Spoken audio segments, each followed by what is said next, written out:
Why not make a video on buffs, you know, like 12 weeks into the season or whatever, or they aren't super impactful, but you know what? Here we are. Here's Frost Mage buffs. They kind of randomly decide buff Frost Mage. I'm not complaining. Um, good, good. I probably will want like more of a cleave buff, but I think we're already doing really good in cleave. We're already generally pretty fine single turret. It's just like some boss fights we're entering as well. Anyway, so here's the tier 31 profile for this tier, right? So this is showing you all the sims for all the specs, what they're looking at at the moment. And so with frost buffs, it's getting about like a 3.3% buff. It's going to go from 253 to 261. Okay, so you're kind of going to go all the way up here. Frost already interestingly is above the other mage specs, right? But I think for most people, especially in raid, you're kind of considering it to be not the best spec just because of how it interacts with a lot of these fights.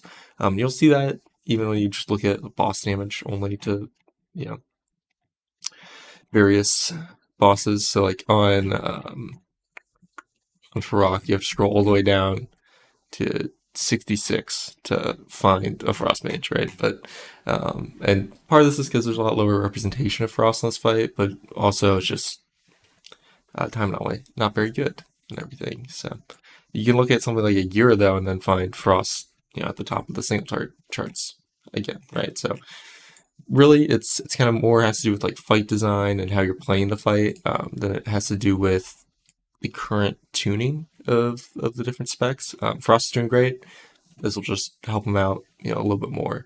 So yeah, it's not really going to be impactful at all about Mythic Plus, but the Mythic Plus changes. I mean, this helps your priority damage, which is nice, a little bit, not a crazy amount, but the Mythic Plus changes are more need to be in terms of like equalizing the survivability between the specs. Um, yeah, and then aside from that, yeah, I mean, we're still hoping to kind of cauterize General Tree for next expansion. They didn't buff anything in our mastery, so every time they buff something that isn't affected by our mastery, which is like our active abilities of Comet Storm, Frost, Glacial Spike, Icicles, none of those were buffed right here. So mastery actually got worse compared to other stats, relatively, just minor. So when this is live on Tuesday, you're probably gonna want to resim, see if you want to change some enchants or whatever. Um, lean a little bit more towards first, but mastery is still going to be really, really good. Obviously, it's just slightly worse now.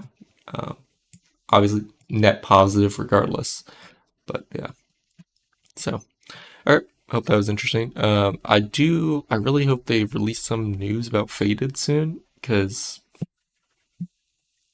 gotta see something. But Frost's looking very good for Faded at the moment. Right, we got our best tier set. We got the fun one too, and then more buffs always makes things nice. And we actually synergize really well with the trinkets that are going to be available next season because we'll be running probably a Whispering Incarnate as well as a Bellorelos. Yeah, can't get rid of that thing unfortunately.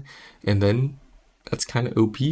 Really, that's a very strong combo for Frost, and not as strong for other specs like Arcane that would rather prefer it on use, but we'll see how the dungeons turn out, really. So, all right, have a good rest of your week, and I will make another YouTube video sooner than this on something more substantial.